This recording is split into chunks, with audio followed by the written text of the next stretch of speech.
Hey guys, what's going on? It's ya boy Bowser Jr. Fan 13, and welcome back to another video. And in today's video, I am going to be talking about one of the most recent movies that I went to watch, Resident Evil: Welcome to Raccoon City. I have a lot to say about this film, and I'm pretty excited to do a review on it. But before I get into that, I'm just going to leave you a little bit of information if you don't know what Resident Evil is, or many of you who haven't heard about it. So for those of you who don't know, Resident Evil is a video game franchise made by Capcom, and it is without a doubt one of the greatest and most scariest video game franchises of all time. Now, this shouldn't be really too much of a surprise to anybody who's been watching my channel, but I love Resident Evil. It was basically thanks to one of my friends, Azriel, who got me interested and invested in the Resident Evil series.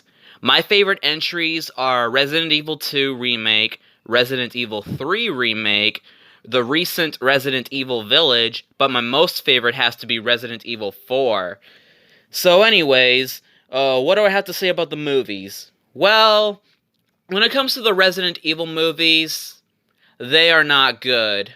I hate the older Resident Evil movies, especially like the live action ones. Like, they were so terrible. Like, they were barely scary, and it was all mostly focused on this one character called Alice, the one character nobody cares about. Like, it barely had anything to do with the games. And no, just because you add characters from our favorite games in the series does not make the films any better.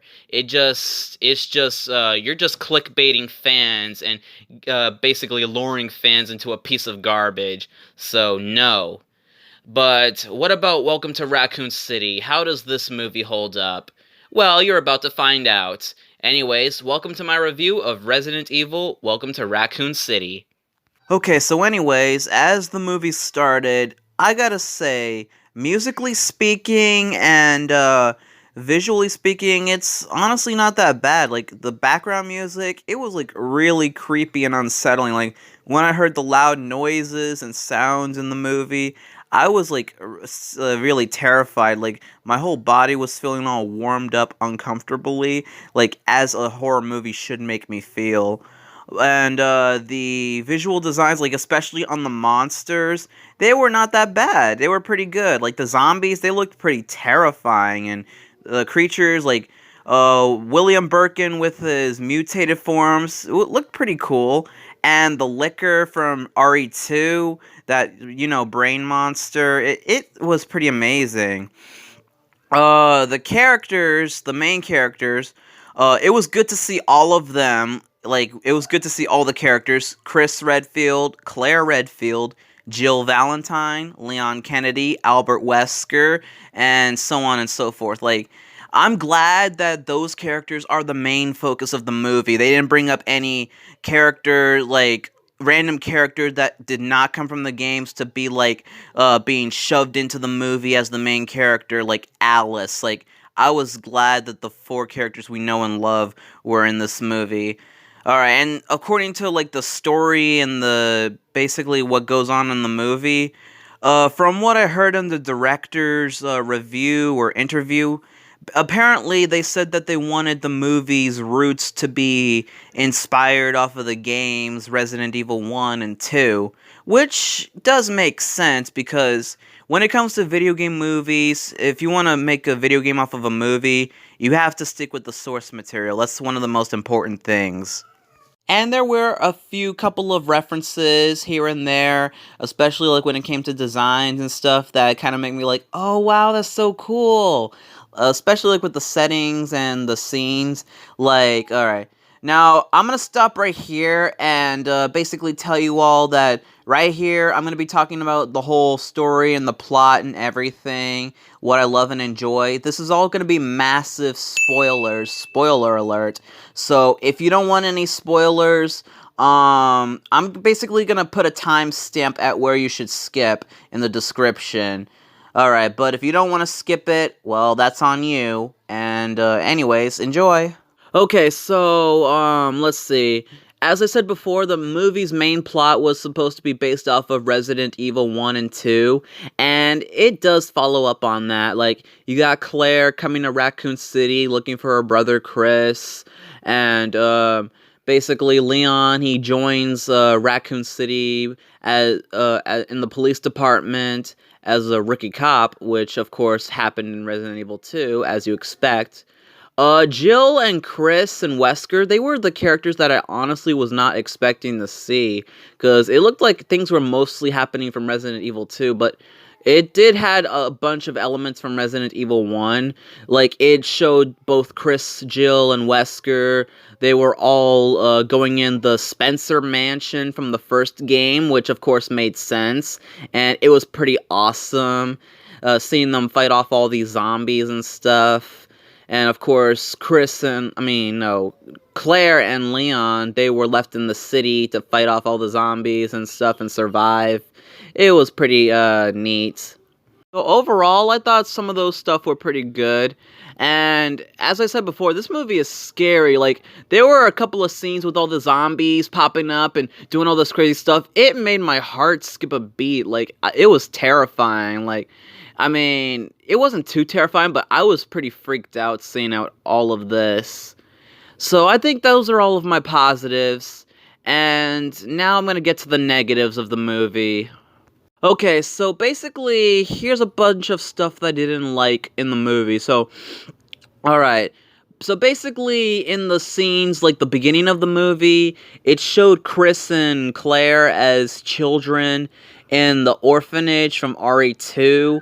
And they're basically, being taken care of by William Birkin and Umbrella, which doesn't make sense because the movie, it's not supposed to happen. Like, the games, I did not remember any of this stuff. Like, Claire and Chris was not being taken care of Umbrella. Like, that's not supposed to happen. Also, they brung up this mysterious, weird-looking creature-like character named, Lisa Trevors. I was like, who the heck is Lisa Trevors? I don't remember her from the games.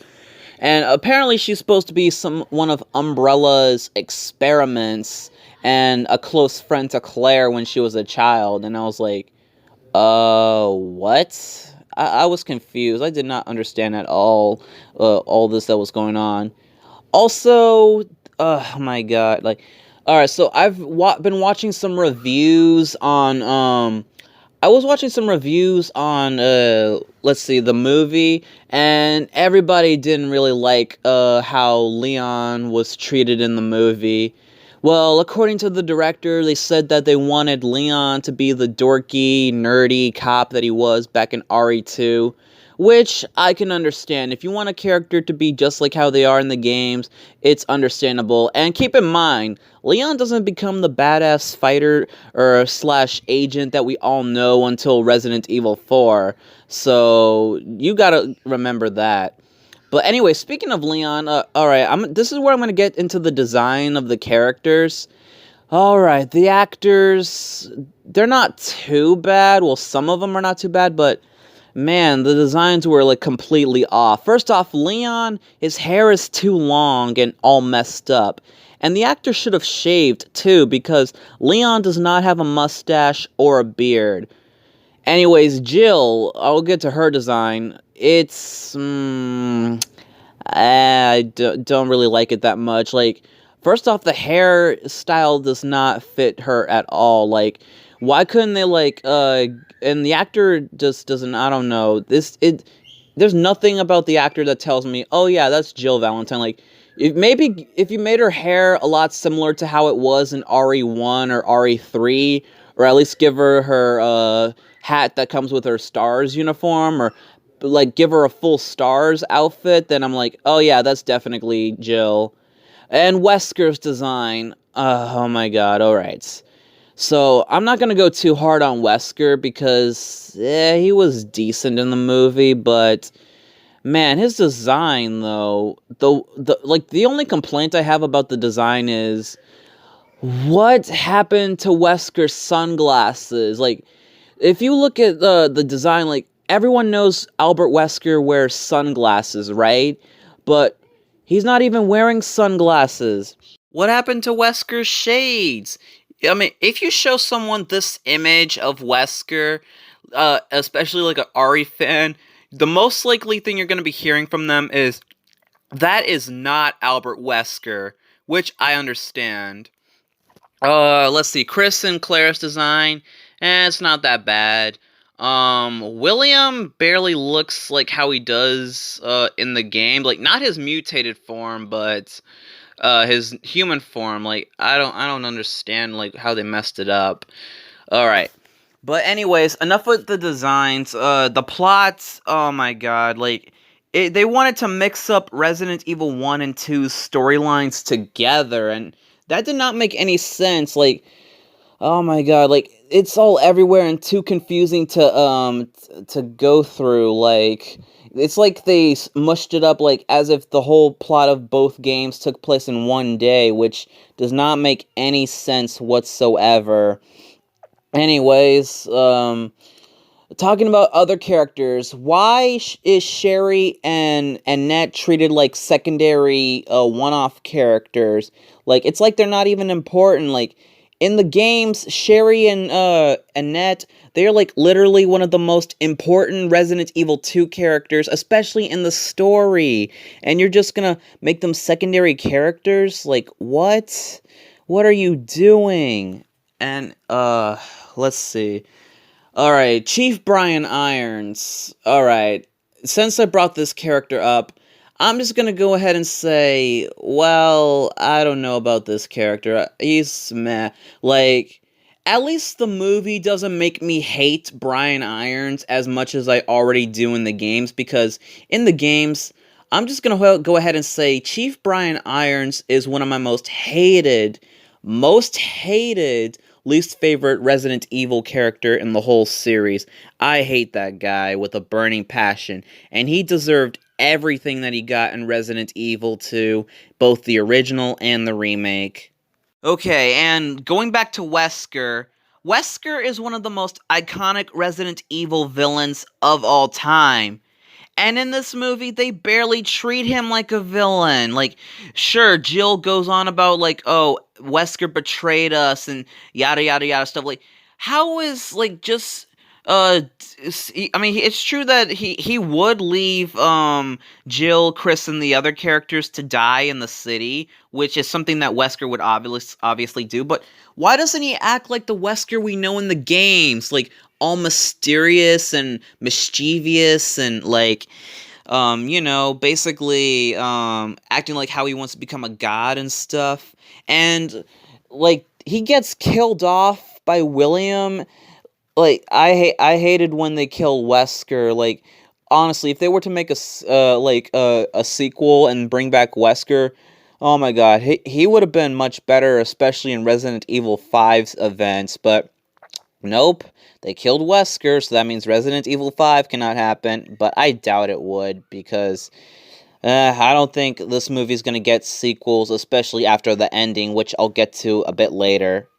And I feel like making all of the fans point out, oh hey, I know this reference, or oh yeah, they're referencing this from that game. Like, just because you put a bunch of references in the movie, it's not gonna make it any better. Like, if you want fans to be like, oh yes, it's just like in the game, like, do it right. Do it right. Anyways, going back to Lisa Trevor's, she's a very unnecessary character. They did not need to put her in this movie. Like, seriously. And they barely do anything like they barely show any more references from the Resident Evil games. Like, why is Umbrella's secret laboratory like so small? Like, it's like a big laboratory dungeon in the games, and they couldn't even do that. I mean, you managed to get Chris, Jill, Wesker, and all the other characters from Resident Evil 1 inside the Spencer mansion, looking exactly like the way it's supposed to be. And in the laboratory and whatever, it doesn't even look like a lab. Oh my god, I can't. I just can't right now. Alright. And anyways, a few other unnecessary things, like, I hated what they do with the scene with, Ben, where They just made him make Leon look like a punk, just threatening him to open up the cage or the cell so that he can get out. And the zombie is standing right next to you, about to eat you, and you just pulled out Leon's gun. What are you doing? Shoot the zombie! And you're gonna let yourself die out there? Oh my god. And also, so many mistakes was making with some of the characters. Like, why didn't Claire close the door when the woman with the big head zombie thing was coming at her? Or why didn't Leon pay attention to when the truck driver was like coming in on fire and stuff? Like, are you serious?